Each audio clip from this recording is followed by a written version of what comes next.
So that's fun. So where are we now? We got whites. I know I'm probably going to give you a couple thoughts without even tasting it. It's going to be minerally, bright acidity, super focused, clean, maybe a little bit of exotic fruits. Let's see.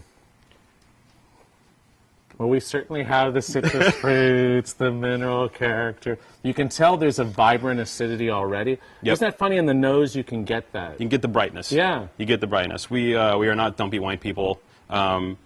We like brightness and energy, again, in the wines. Energy, when you taste energetic wine, whether it's white or red, it makes you happy, it makes you feel good. Mm. Mm. There you go. It's like, yeah. Wow. It makes you want to go dancing. You're right. I like to go dancing. You know, I don't want to sit in like a chair. And this has like sliced pears. And, again, just fruit, but not overdone. Delicate, right? Racy, but packed. We like wines that hum and they're packed at the same time. You can have your cake and eat it too. And you just have really to look for it. Here, the fruit dense, and then this freshness. The salivary glands kick in. And there's almost a saltiness to this. Ah, you are a genius, Mr. Suckman, sir. I don't know about that, but there is a saltiness. There is a saltiness to it, absolutely, and that's one of the hallmarks of this wine. Well, I'm 92 on this. I love this wine because of that saltiness. It's a white that makes it so savory. Yeah, no, it's water adjacent or halfway. Oh, okay. It's a little bit inland, but it's this is a Pigatto. A Pigatto. Oh, Liguria. I was almost going to say Vermentino. Yeah, the minute you said salt, man, it's like, you got it. So, yeah. That's great. This is, it's a touch inland, a new producer for us, La Ginestraia. I've seen Ginestraia in restaurants along the coast in Liguria, in Genoa, driving up to Ventimiglia, and places like that, San Remo. This is a beautiful wine. What's the price? This is around $17. Wow. For Ligurian. Yeah, normally Ligurians double that. Yeah. Well, you know, these guys aren't like Cinque Terre, you know what I mean? They're not like, like dragging white grapes up the hill 2 hours to, you know what I mean? Like, when you look at Cinque Terre, you see why the wines are $30. Yeah. It's stupid. Yeah. And, but these guys are a touch inland, but still, I mean. I love that. I love Pigatto. Yeah. Red number 2. Salt.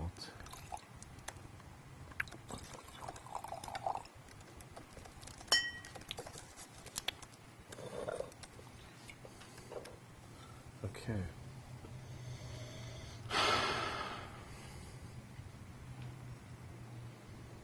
All right, we got to hang out a second here. So this isn't a natural wine then? I don't think so. Actually, I'm really brain farting. I don't know what this wine is. I'm with you. We're in it together. It smells a little bit like something a bit funky. This is double blind. Yeah, I think this is a wine that takes has an 2 earthy, seconds. Yeah. funky. But now all of a sudden the fruit comes out. Sometimes you have to watch that too, because a lot of wines we call that like reductive, and it needs some air because it's like a genie in the in the bottle for all these years, and it needs some time to sort of wake up. And I don't mind a little pinch of reduction. And which this wine just has a little pinch. It takes literally 30 seconds for the wine to kind of go boink. I don't like heavy reduction like you see from some of the Priorat wines and some of the Sicilian wines, and you really have to decant them. Nero d'Avola, Aglianico, and you're going, come on. Well, look how it's come up. Now it's the flowers, roses. Oh yeah, flowers and licorice and.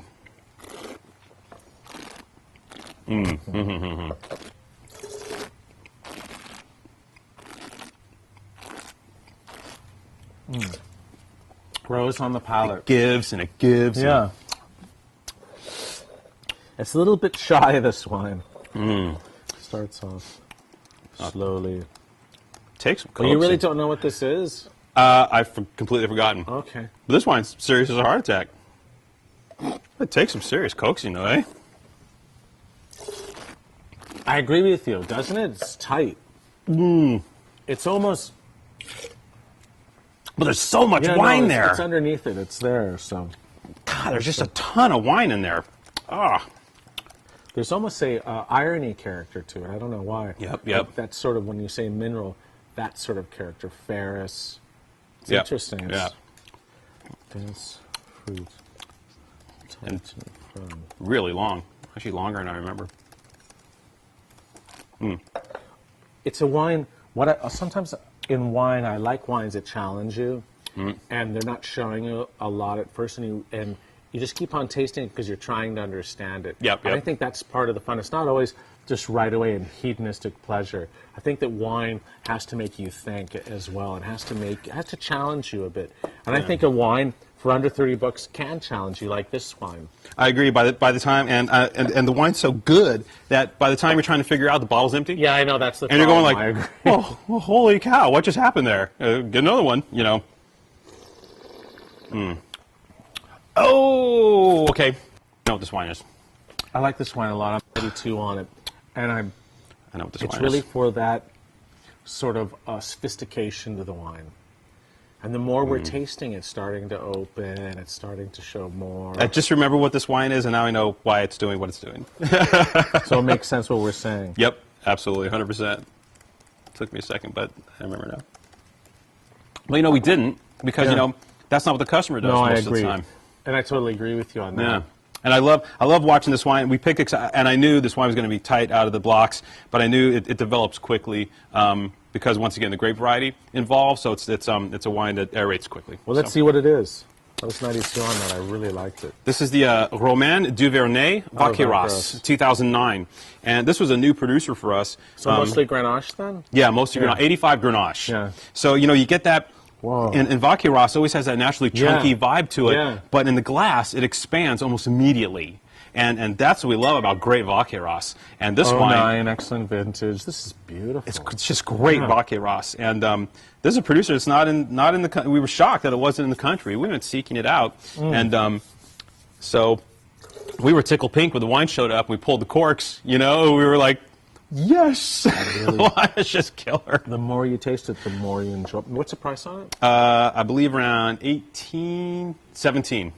Whoa. Yeah. Well, That's this is. And for me, when I taste that, I think of what I used to love in Chateauneuf before a lot of people moved on to making big jammy monsters. Yep. Like in the 80s and early 90s, the wines that you used to drink in bistros in Paris or down in the Rhone, and it was just, this is what it's about, that Grenache character, strawberry, berry, firm, racy wine you can just drink lots of. Yeah. Not just big, heavy wines that are impressive, big scores, but that's not what it's about. No. Cool. This is, and Gigondas, like, Vaqueiras, like Gigondas, has that structure to it, that refreshing backbone to the wine that especially the south side of Chateauneuf doesn't have.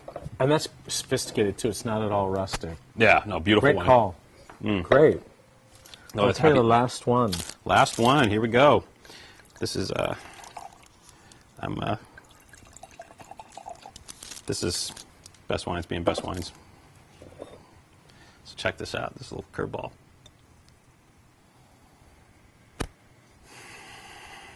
It smells Italian to me, but...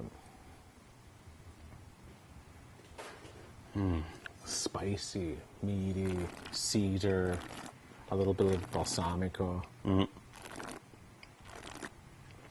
Sorry, drinking that. That wine's ready to drink. Wow. Very seamless, rich, from start to finish, just long like that. Ooh, then spice, dried fruits. It's in a great place, eh? Wow, it's really sort of changing. Are you Canadian? Oh, because you sound Canadian sometimes. I watched a lot of Bob and Doug in my younger years. Strange Brew was on was on repeat at the house. It was off, eh? How about a couple beers? Maybe Spanish then. Anyways, I'm loving it. This Sort- is beautiful. Yeah, wine. there's a story behind this. This wine's in a good place. But it has some age to it, no? Yes, it does. Yeah, okay. So maybe it's something you found out in the corner somewhere in someone's warehouse, or Yep. Yeah, exactly. Someone's warehouse, sun beating down on it. No, this is a direct thing that we important. did. Yep. Okay, someone's cellar then. Yep. This is a direct. Actually, really straight love from the winery. I'm like, is it around 2004 like that, or is it older? Older. Wow. That's impressive. I'm 93 on it because I like mature wines. It's showing lovely tertiary character, going to leafiness. I really like that. Let's see what it is. Dude, it is Michel Roland in the house. This whole the one thing we discovered when we went to Bordeaux on our buying trip last Oh my year. God, I thought it was Italian or Spanish. Oh, VAQ. Oh, I love this one. VA Cure. Oh, I know this. And friggin', this whole thing, everyone beating up Michel Rolland and this kind of crap, and Duran and Court beating up these guys. But did you know this is American owned? Yes, absolutely. Yeah. It's a great property. American owned. Yeah. 13 years old, 01 vintage, underrated 01 vintage. Yeah, totally. And particularly for that area, Fronsac, Saint-Emile, and Palmerolles. 01 is often better in those areas than 2000. Agreed. And this is beautiful. Agreed. I think originally when I scored this years ago at the Spectator, I gave it around 90, 91. But I just gave it 93. I love where it is. It's really just come out. Isn't it great? Yeah. 13 years old, Fronsac. And like I said, I think there's What's only the price? We're selling for $29. Whoa. Yeah, it is a friggin' steal. And the more we go to Bordeaux and look around and root around, and we'll taste 60, 70 older wines over a 10-day period, and we'll pick probably 3 or 4.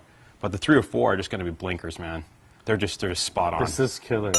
Thanks what it's again. about. Thanks for the tasting. It was really good, really great. You're very welcome. Thanks for killing swinging it. by. We Okay. greatly appreciate it.